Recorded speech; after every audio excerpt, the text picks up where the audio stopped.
Okay, good morning, everybody. I'm going to try to get another one of these done. If the last video you saw on YouTube, I was flying a drone around the 91-275 junction here, then over to Scribner. Then I went up north to West Point by 32 on the west side, since everything else was closed to get into West Point. Then we shot some by Beamer and Wisner. And that was all up north along the Elkhorn River, which runs along 275, kind of like so, between Arlington and Fremont towards Valley, and eventually it kind of comes up through Omaha as well, which has a lot of closings on the west side of Omaha. That was the Elkhorn River where I was, and this next video I'm going to go further south, closer to North Bend, or actually over North Bend. The Platte River, which is much wider and bigger, and it's had a lot more devastating effect, unfortunately. So here is the aerial from Google Earth to give you an idea of what it looks like, and we're going to go down into North Bend. Obviously, couldn't get into North Bend. A lot of you locals could probably understand why. I had to go over on this county road and take off from this location, head south like so. The cursor is roughly the path I took with the drone. And I want you to keep in mind there's an antenna tower right about here. That's a nice point of reference on the north side of town, and the water tower is over there. So this is the initial takeoff point right off the county road that was next to the roadblock. If you see any water in this shot, it is water that is not supposed to be here. This is all the flooding on the north side of town. The river is actually on the south side of town, and that's the town, North Bend, that's coming into view now. And the river's on the other side of that. This is the school on the northeast part of town. I want you to get a point of reference with that, which is right over here, so to speak. That's where the drone is, the next shot's coming from. And we'll pan from that's looking off towards Fremont.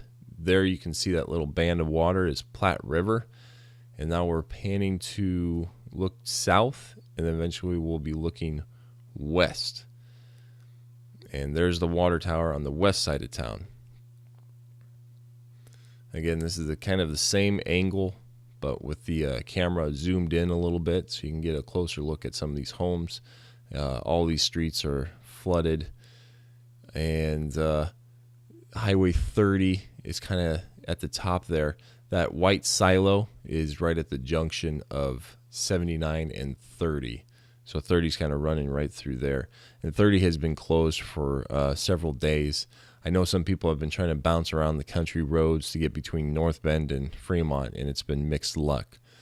The next shot is me going further south. 79 is right below me there.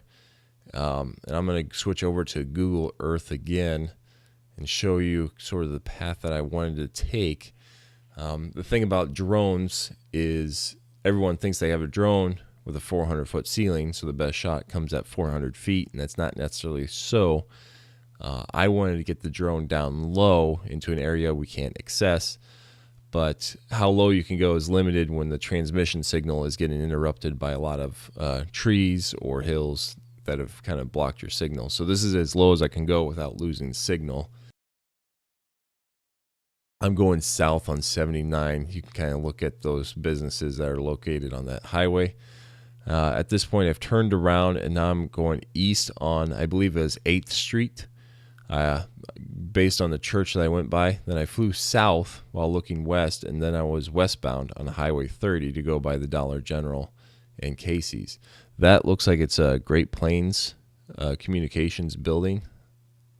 And then I'm turning east to head down. Like I said, I think it's 8th Street. And you can get a sense of the amount of water that's in this town.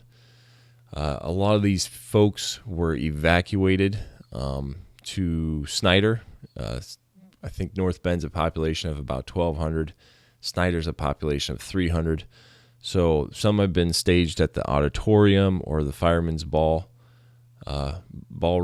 and I don't think it's everyone is in those buildings. I know there's a lot of family and friends that have been taking some evacuees in other neighboring towns. But you got to understand, in rural Nebraska, these towns can be anywhere from like 5 miles apart to 15 or 20 miles apart, and then bridges are closed or highways are washed over, so you have to go even further to get around to where you got to go. So 20-minute commutes can easily turn into hours depending on where you need to go if you have to get there. And even if you think you have to get there, you have to keep in mind that you don't want to put yourself at risk and have someone trying to find you to rescue you. All right, so now I'm flying sideways. I'm going south, but I'm looking west. And so this is, as I'm flying, I'm actually getting closer to the river. I never flew to the river. I didn't want to push the range of the drone that much. And we can all surmise what the river looks like. We've seen the photos on Facebook. It is not looking good. And there's various jams that break, so like the water will recede, and then someone will, on Facebook, said there's an ice jam that just broke, and now there's going to be another surge of water. So the water, it'll go down, and then all of a sudden you think it's coming back up. So I would like to think we're on the tail end of things, but our journey is still a long ways to go. So this is westbound on Highway 30. You'll see a bunch of semis there parked in Casey's parking lot. Miraculously, they somehow found a dry spot on Casey's parking lot, and it looks like a few people were stranded there.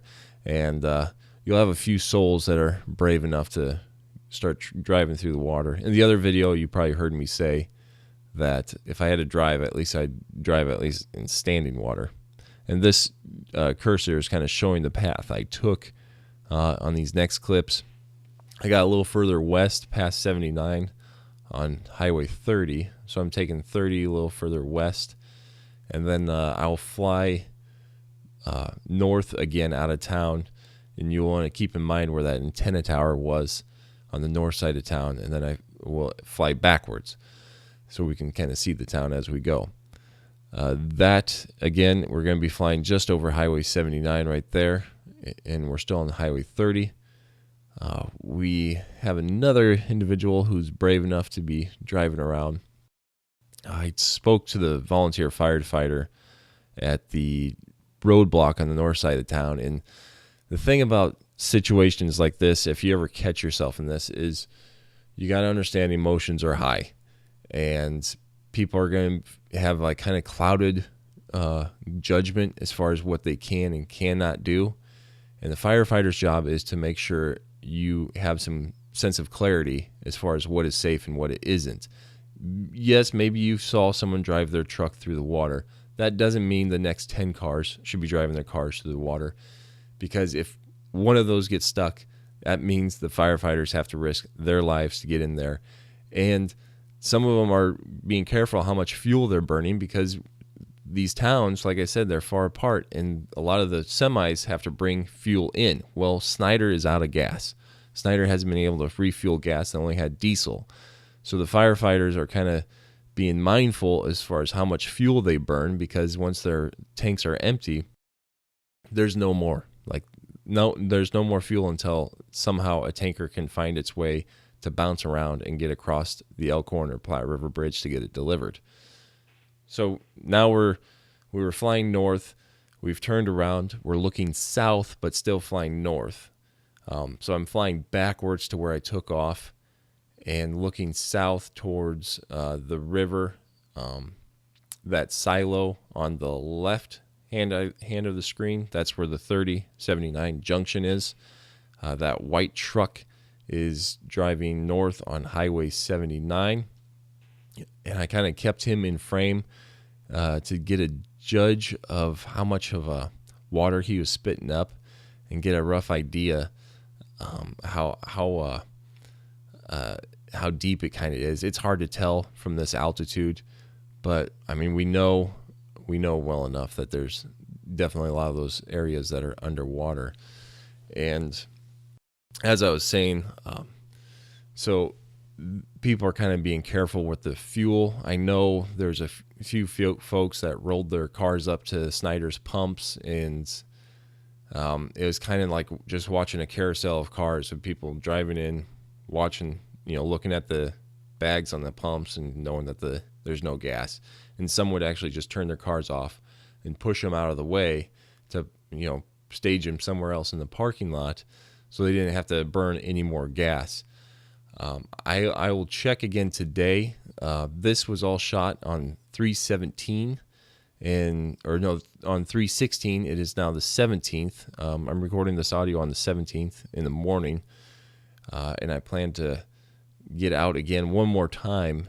And I gotta admit, though, a personal story is my wife wants to share me a little bit, so, but not too much. So I can't go out for as long today, and she's got her hands full with 2 children, and she's getting a little cabin fever being on her own. So everyone, please thank my wife for graciously sharing my time to get this done. This is between Snyder and West Point. That is Maple Creek that I just flew over. This is Highway 79. I want you to kind of take a look at all these mounds of corn stalks on the side. Those mounds are on both sides, and everything that is dark on the other side of this road, all that dark blackened area was underwater. So this entire highway was underwater at one point, which was really impeding the evacuation of people from North Bend, because they had to drive this area to get to Snyder to evacuate, because they couldn't go east or west because Highway 30 was flooded, and the Highway 30 goes along the river. We had to traverse this area, and Maple Creek was definitely up and out of the banks and covering the roads, and this is kind of like just a small scope or a small preview of what we're going to see once the water recedes. The creeks receded first, and we can kind of get a sense that they're washing out the ground underneath some of these poles. This is going to happen a lot. I've seen this more than once, these poles that are getting pushed over and the ground being shooken, so to speak.